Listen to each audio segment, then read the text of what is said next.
La Fédération des entreprises du Congo a fait sa rentrée jeudi à Kinshasa, une tradition respectée par le patronat congolais pour cette troisième édition marquée par le contexte de coronavirus dont les effets impactent négativement sur l'économie nationale. Les entreprises publiques et privées en paient également le frais. Pour Albert Youma, malgré la pandémie de la Covid-19, le vent de l'alternance continue à susciter des grandes attentes dans le chef de la population congolaise quant à leurs conditions socio-économiques.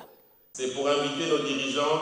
Son but est de toujours suivre l'évolution économique, malgré la crise sanitaire de Covid-19, dont les effets continuent à impacter négativement sur l'économie nationale. La Fédération des entreprises du Congo a su s'adapter et continue à demeurer sur cet élan pour l'émergence économique de la RDC.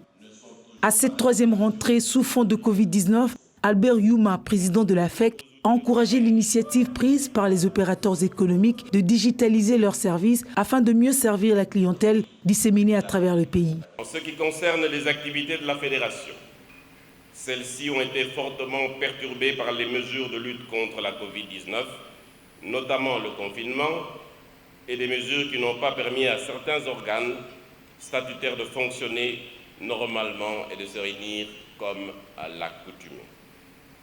Néanmoins, la Fédération a assumé ses missions consulaires. Elle a recouru aux outils de travail à distance afin de faciliter l'accès des membres à l'information utile à la bonne marche des entreprises. Une cérémonie sobre qui marque la reprise cette année des activités des entreprises et autres organismes affiliés à la FEC. Occasion également pour Albert Youma de saluer la démarche entreprise par la justice congolaise, mais il insiste sur le strict respect des lois et des procédures en vigueur. Le numéro 1 du patronat congolais invite par ailleurs ses pairs à se conformer à la législation en la matière pour doter le gouvernement congolais des moyens de sa politique. J'ai l'impression que comme cela était déjà arrivé par le passé et que j'avais toujours dénoncé, quel que soit le gouvernement, j'ai l'impression qu'en temps de crise, la puissance publique continue de scier la branche sur laquelle elle est assise en sacrifiant le développement économique durable de notre pays sous l'autel des pressions à court terme.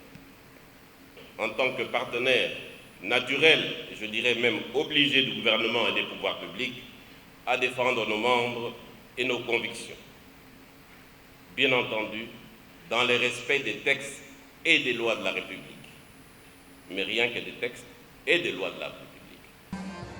Face à la situation économique difficile, les élus nationaux ont été invités par cette corporation des opérateurs économiques à analyser avec objectivité les prévisions budgétaires pour répondre aux multiples attentes de la population congolaise quant à l'amélioration de leurs conditions socio-économiques.